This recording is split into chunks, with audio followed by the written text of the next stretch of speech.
السلام علیکم بچوں، آج میں آپ کو سناؤں گی ایک سمجھدار چوزے کی کہانی۔ ندی کے کنارے ایک گاؤں میں ایک مرغی رہتی تھی۔ اس مرغی نے 12 انڈے دیے، جس میں سے 10 میں سے please like and subscribe my channel. کے 2 انڈوں میں سے ایک میں سے کھٹ کھٹ کی آواز آئی۔ اس میں ایک بہت ہی پیارا چوزا نکل آیا۔ وہ چوزا یہ دیکھ کر پریشان ہو گیا کہ اس کی ماں اس کے پاس نہیں ہے۔ اس نے سوچا کہ اب میں اپنی ماں کو کیسے ڈھونڈوں گا، اور جب وہ ماں کو ڈھونڈنے کے لیے نکلا تو اسے ایک گائے نظر آئی۔ گائے نے چوزے سے پوچھا، تم کسے ڈھونڈ رہی ہو؟ معصوم سا چوزا بولا، کیا تم میری ماں ہو؟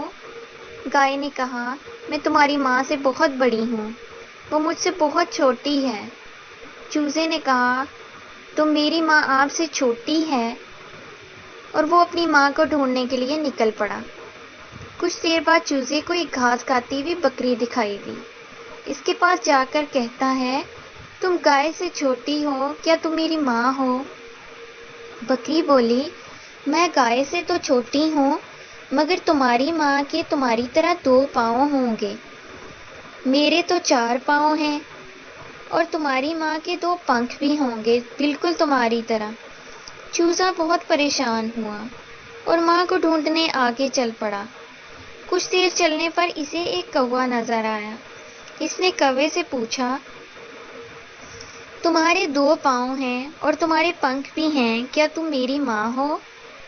تو کوا بولا، میرے 2 پاؤں ہیں اور پنکھ ہیں، لیکن میں تمہاری ماں نہیں ہوں، میں تمہاری ماں سے زیادہ اونچا اڑ سکتا ہوں۔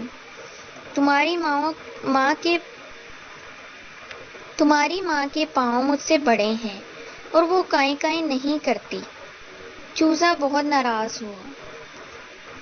کوے کو اس پر رحم آیا۔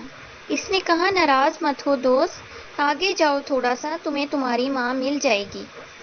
کوے کی بات سن کر چوزا آگے نکل پڑا، اور کچھ ہی دیر بعد اس نے بالکل اپنے ہم شکل چوزے دیکھ لیے۔ پھر اس نے مرغی کو دیکھا جس کے 2 پیر تھے جو کہ کوے سے بڑے تھے، اور اس کی آواز بھی کٹرکوں کٹرکوں تھی۔ اس نے سوچ لیا یہ اسی کی ماں ہے۔